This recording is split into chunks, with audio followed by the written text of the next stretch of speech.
Alright, AP Art History students, let's get ready for your very last unit review. This is contemporary art. First up is The Gates by Christo and Jean-Claude. This is a duo, but they're not a married couple.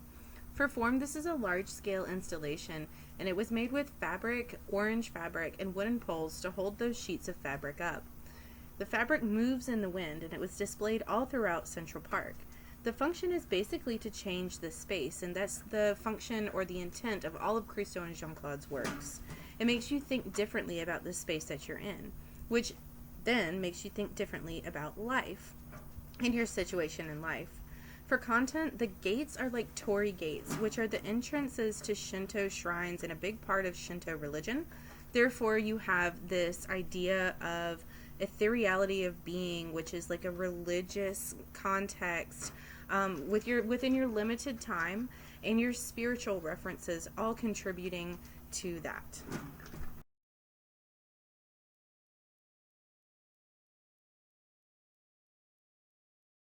Next, we're going to see the Vietnam Veterans Memorial, or also known as the Vietnam Wall by Maya Lin. For form, this is black granite or stone. It is above and below ground level, starting only 6 inches off the ground and rising to about 10 feet in height. The names are carved into the wall, straight into the stone, and it is reflective. You can see your reflection in the black granite. For function, obviously, this was to memorialize Vietnam veterans, and for content, you have all of their names in alphabetical order, with no other distinguishing marks. For context, this was extremely controversial when it came out, and therefore the government paired it with another sculpture which was more traditional and placed several yards away opposite of this sculpture. This has become a part of what it means to be an American, especially in more modern times, and it's almost a religious experience, especially for those who fought in Vietnam, to be able to visit that wall.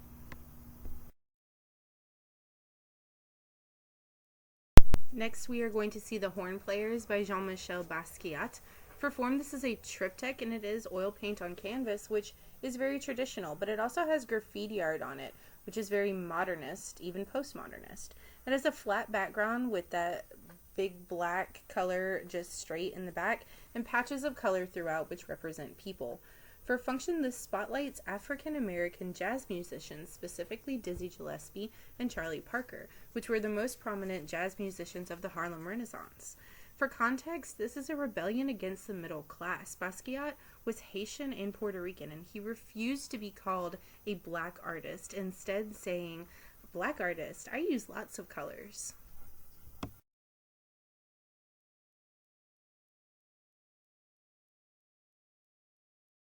For number 227, it's Summer Trees by Song Soon Nam, a Korean female artist. For form, she uses traditional ink on paper in large vertical lines of varying thickness, which could be called rectangles. For function, she invented sumukwa, a new kind of ink painting. She revitalized the style of ink painting on paper, which is a very traditional Asian style of painting. For context, her various lines and rectangles are meant to represent trees, although in a very abstracted way. And for context, many modern artists are using computers, but this does not, even though it does pay an ode to that very digitized computer kind of drawing.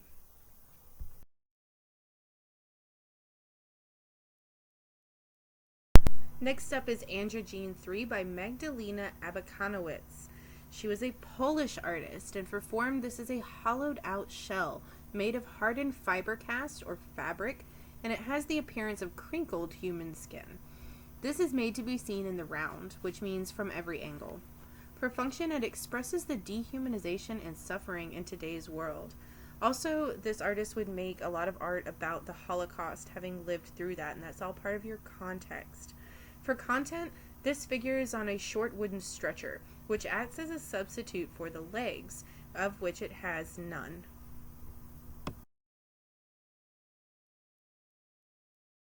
For number 229, we have A Book from the Sky by Zhu Bing.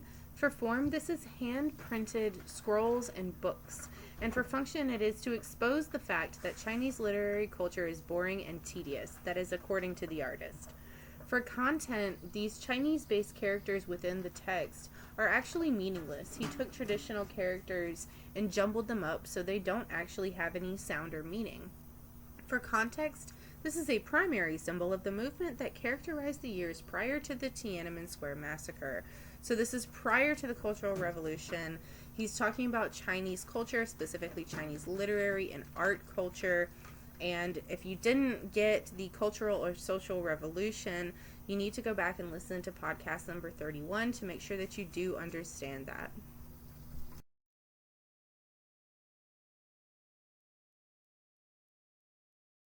Next up, we're going to have Pink Panther by Jeff Koons. For form, this is a porcelain sculpture. It's about 4 feet tall. For function, it is challenging the art world. This is a postmodernist or contemporary sculpture. It also challenges popular culture. For content, you have 2 pop culture icons, including a movie star and the Pink Panther. She looks like she's posing and frivolous, maybe in front of the camera or an audience.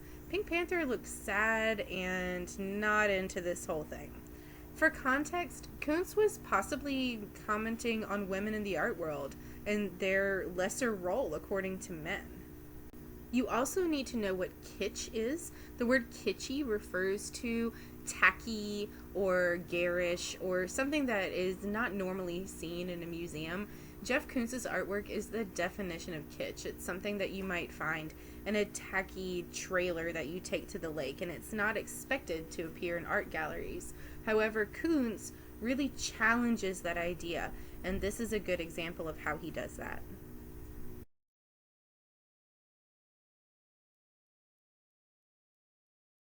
Next, we'll take a look at Cindy Sherman's Untitled Portrait from the History Portrait series.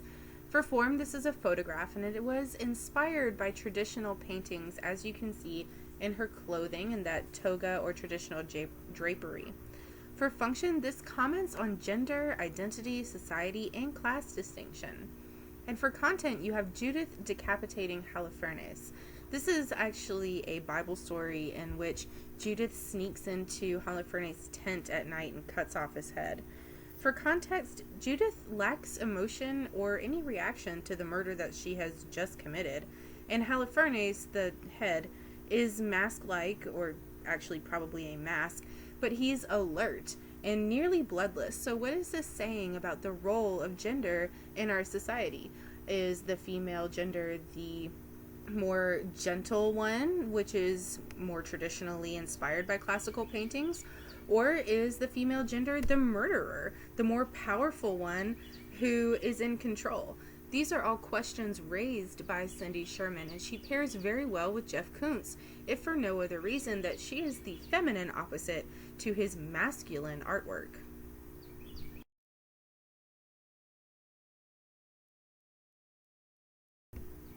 For number 232, we're going to have Dancing at the Louvre by Faith Ringgold. And for form, this is oil paint and quilting. The quilt is mounted on a canvas so it can be hung on the wall. For function, this has a narrative element. It tells a story. The quilt is not meant to be put on a bed. They were both meant to be beautiful and useful, but this one is purely decorative and turned into a higher art. For content, it has a made-up story about these characters, and the character, Willia, takes her friend and 3 daughters to the Louvre Museum, and they dance in front of paintings by Da Vinci. For context, feminine issues. Quilting is usually seen as a woman's work and a more of a craft instead of high artwork, and Faith Ringgold challenges that and says that women can be artists too, and traditional art, which tells stories and is beautiful, can be elevated to high art, which belongs in museums, just like Da Vinci, just like in the Louvre.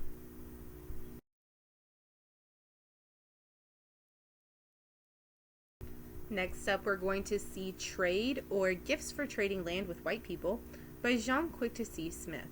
For form, this is a collage with painting on top, and it is also an assemblage, which means a gathering of objects there at the top. For function, this is talking about the lack of equality between Europeans and Native Americans, and it's all about that duality between colonialism and Native Americans, which we learned about way back in our Native unit. For content, you have a symbolic map in which every single state that is not a native name derived has been erased. You have those different items at the top, which steal the names of tribes, basically. And the color red, which represents the stereotype of red skin. For context, she says, "Why won't you consider trading the land we handed over to you for these silly trinkets that so honor us? Sound like a bad deal? Well, that's the deal you gave us." So she's talking about this almost bitter revenge here about what they traded the land for and how they've been treated since. And it's a modern commentary on that age-old problem and question and social injustice that we've been talking about basically all year.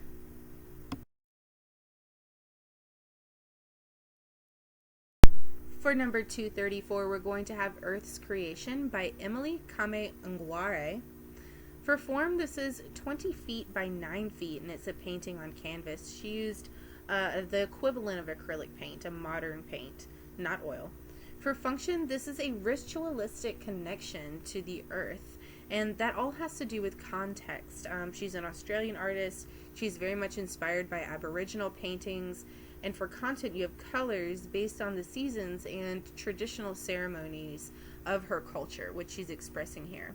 The dots are based on traditional Australian designs, also known as batiks, in which fabric is dyed with these dots.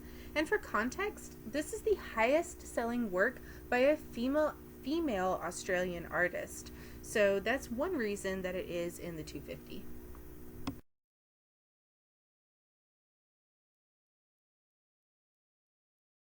Next up, we're going to see Shirin Nashat, Rebellious Silence from the Women of Allah series. For form, this is calligraphy over a photograph, and for function, she's examining the complexity of Middle Eastern women's identities. For content, you have poetry, that's what's written there in the calligraphy on her face, and also Islamic traditional dress, what she's wearing, that hijab. The woman is holding a shotgun, which is not traditional, and instead it divides the picture in half, which represents the context here. The artist left Iran before the Islamic Revolution and then returned after it, and she returned to a changed world in which women were, in her opinion, more oppressed, but the women sometimes felt more free or more empowered. And it's this duality of how do I view these women and how do they view themselves? And again, how does the Middle Eastern world view them and how does the Western world view them? And it's kind of examining this dichotomy and putting it right in front of your face.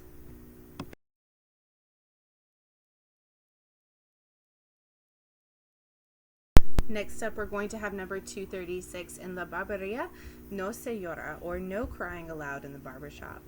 For form, this is a huge installation. It's actually a barbershop. It took a whole community to build it. It's a whole building with multiple rooms. For function, it's a commentary on masculinity in Puerto Rican and the New York City community, where the artist is from and where he lives. For content, you have lots of different symbolic items, including tacky, grimy barbershop chairs, different collages, photographs, stuff like that, kitschy stuff. For context, no crying aloud inside means masculinity, the kind of stereotype of having the barbershop be this masculine meeting place for men and you're not allowed to cry there. The kitschy items represent consumer culture, and he's examining, what does it mean to be a man? Does it mean I can't have kitschy flowers? Does it mean I can't cry in the barbershop?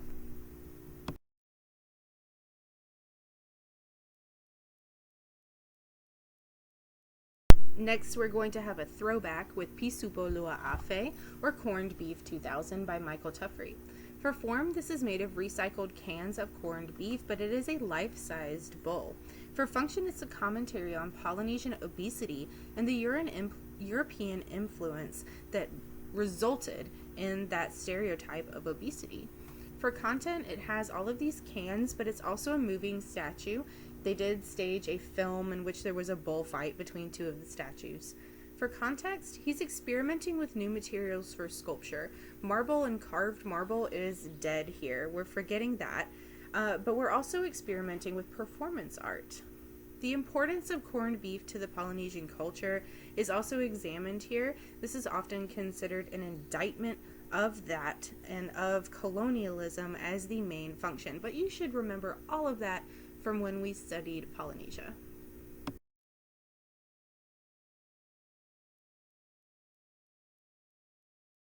For number 238, we have Electronic Superhighway by Nam June Paik, a Korean in America. For form, this is neon tubing and video screens, and for function, it's a commentary on technology and information in the 1990s.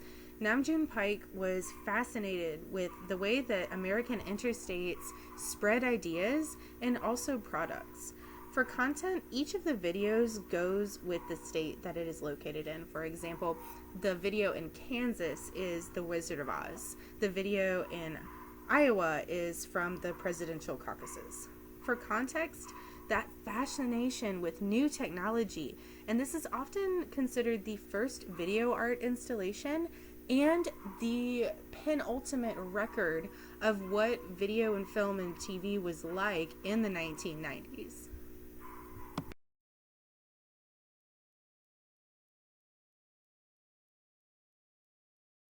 Next up is The Crossing by Viola. For form, this is a video installation. It is a film. It has one screen and two different films on either side of that screen. For function, the artist says time opens up. He's experimenting with new film media, but he wants it to be meditative and kind of feel that time open up and become calm and feel yourself absorbed within it. For content, it literally has the artist walking through fire and water, but at the end of the video, the artist disappears, so he's being consumed by these natural elements. And for context, he really wants you to feel that religious aspect of the nature consuming the artist or nature consuming the person. And this has a lot to do with purification. We've seen lots of other works that have to do with purification. Christian art, we are purified through fire and brimstone and Revelations. But more importantly, think about the water, the healing aspect of water, that calming effect. Think about Middle Eastern art like the Alhambra, in which water represented calm and peace and religious bliss and purification. Very important. Want to pay attention to that. Maybe look up some similar artworks that use water for your test tomorrow.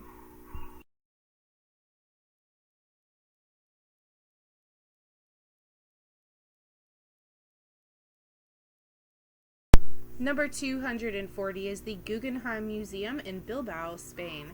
This was designed by Frank Gehry. For form, you have titanium, glass, and steel. You have organic curves and also cubist-inspired angles. Notice that we don't have concrete here.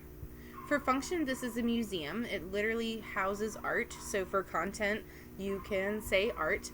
But more importantly, it has these complex, chaotic elevators, interiors, halls, and galleries. So it mirrors the outside with that complicated, intricate form. For context, this is introducing the building or the structure as art. The building itself is going to house art, but the building is also art. This is characteristic of something called deconstructivism, which is basically contemporary architecture. And it's based on Baroque sculptures, and think about that wet drapery. All of those folds and intricate items within the sculpture are now adopted by architects seeking to modernize their buildings.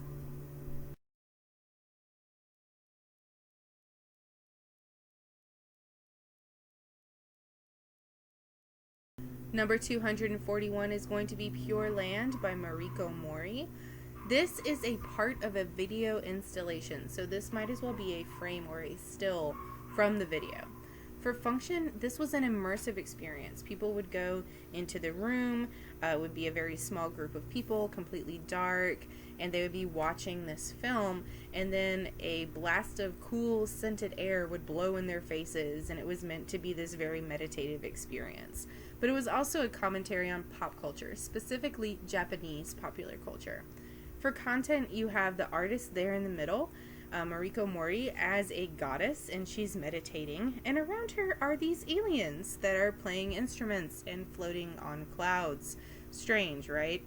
For context, she's associating consumerism with traditional Japanese religious icons. So she's comparing the Japanese consumer culture or consumer experience with the religious experience of the Buddha.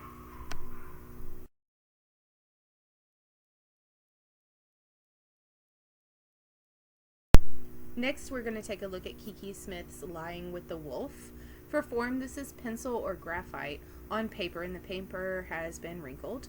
For function, this is a feminist commentary on women's strength and the duality of predator-prey, and this kind of female-male duality examination here. For content, you have a woman, and she has tamed the wolf by lying with it, sort of. For context, think about the concept of the big bad wolf in traditional folk stories. So Kiki Smith here is exchanging the prey and predator role, switching the big bad wolf to the woman. The woman is now the big bad wolf, and the ideas of victim versus beast. She draws on those stereotypes, including Little Red Riding Hood and things that you would traditionally think of as beasts, and switches that for you. Very feminist. This is probably one work from very many feminist works, and this is school appropriate. So there you go.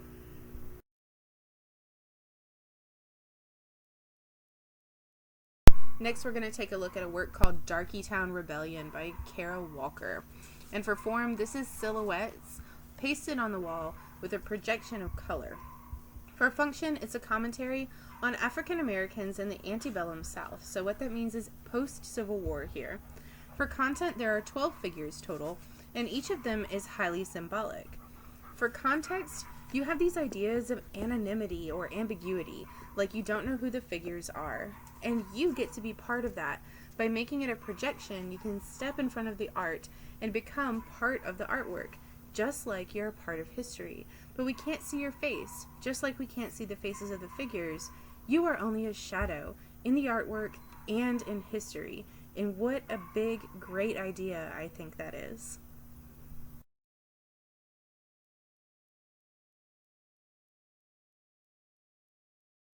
Next up is a work by Yinka Shonebar entitled The Swing, after Fragonard. Remember, Fragonard painted the swing, but this is an installation and a sculpture. For function, it examines cultural identities, and for content, you have the woman who is in the swing, but she's somehow headless. She has two-toned arms and legs, different colored arms than she does legs, and the fabric on her body is not pink frilly rococo dress. It's Dutch wax fabric or batik. For context, it talks about economic disparity in class. That's referenced by the fact that she's headless. Maybe she was guillotined. The non-identity of colonies formerly owned by Britain. So the fabrics, the Dutch fabrics in the skin tone are allusions to this idea of things that we've adopted in these colonies that are actually brought in by the British people who own us. So again, it's that duality, that questioning of who are we, what is our identity?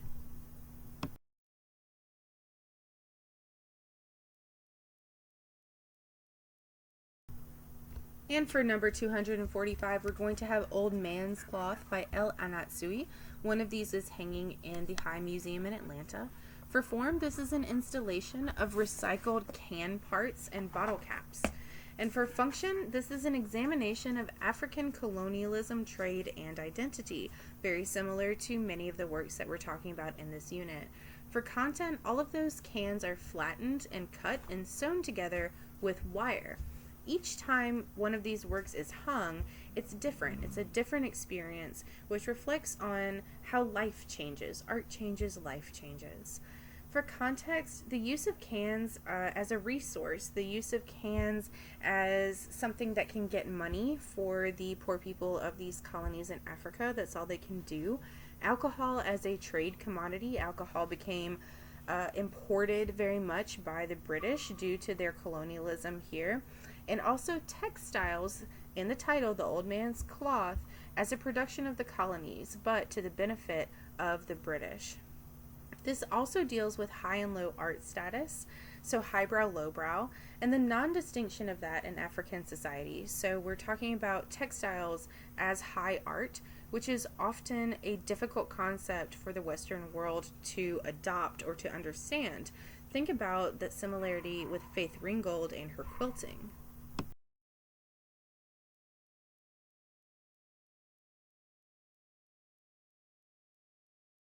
Next, we're going to see Stadia 2 by Julie Mehrutu. She is Ethiopian living in America. For form, this is a painting on canvas, and all of her paintings are very large. You may have seen one while we were in Atlanta at the High Museum. For function, this deals with information exchange and the internet and the development of architecture, specifically architectural plans. For content, it has all of those lines, which are almost like graphs, and they're based on architecture or engineering designs or engineering plans there, but they're also alluding to the internet or the information highway. For context, she's trying to make a comment on the new world of the World Wide Web and how that shrinks our global community, which effectively makes our world smaller because we all have access to the internet, and she's using these different symbols to express that smallness of our globe and our information world.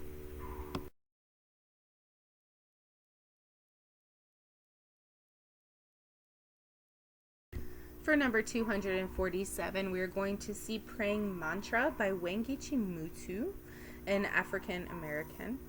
For form, this is a collage made of cut-up magazine pictures, as most of her work is, and for function, it's a commentary on the female representation throughout art history.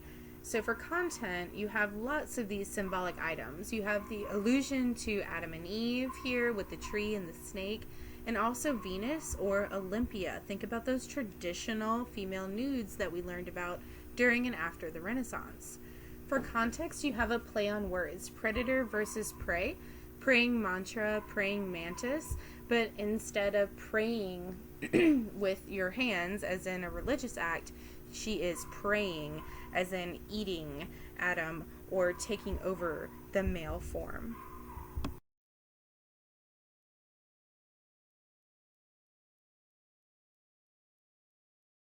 Next up, we're going to see a sculpture called Shibboleth by Doris Salcedo. Well, it's not really a sculpture, it's more of an installation in the floor of a museum, specifically the Tate Modern. And for function, this is a commentary on immigration and social class, that separation or stigma. A shibboleth is something that divides, specifically something in our language, a specific word or phrase that divides one group from another. For content, this is a real crack in the floor. You can put your finger in it, you can step in it, but it's covered up now as a scar after the display was filled in, but it still lies underneath the floor, always there, and we'll always know that it's there, just like a real shibboleth. For context, think about the interaction with art, and also know what a shibboleth is. The crack is a physical representation of this ideological or philosophical concept.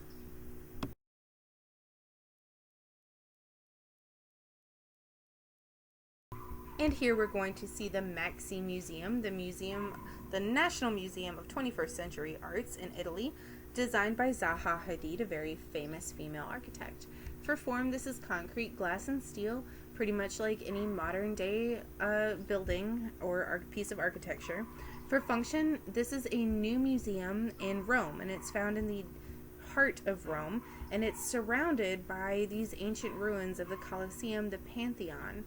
For content, you have these curving forms, twisting halls, very similar to the Guggenheim, but Zaha Hadid was challenged with fitting this into the modern landscape of Rome. It's a modern building amongst ancient culture, and it's kind of this duality of new art versus old art, which a lot of people really enjoy, and they think that it fits very well in this very eclectic landscape.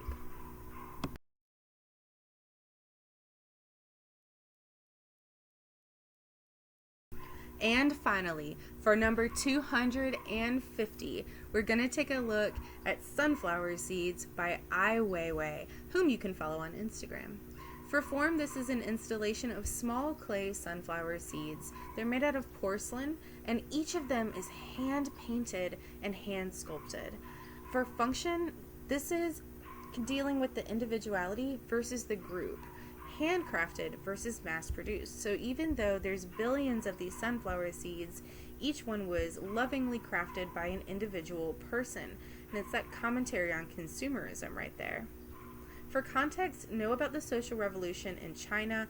Ai Weiwei has very strong and prominent political and social beliefs. He deals a lot with the plight of Chinese people after the social revolution, and also about immigrants from Asia, South America, wherever.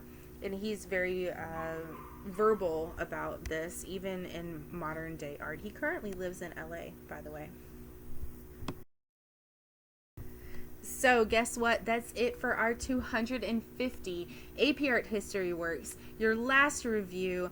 Keep on studying for your last test tomorrow, and I hope you have good luck. Everybody's going to make an A. Let me apologize for my noisy and aggravating dog barking the entire time, but I hope you enjoyed it and got some good stuff out of it. Really enjoyed this last review with you, so good luck. Go study.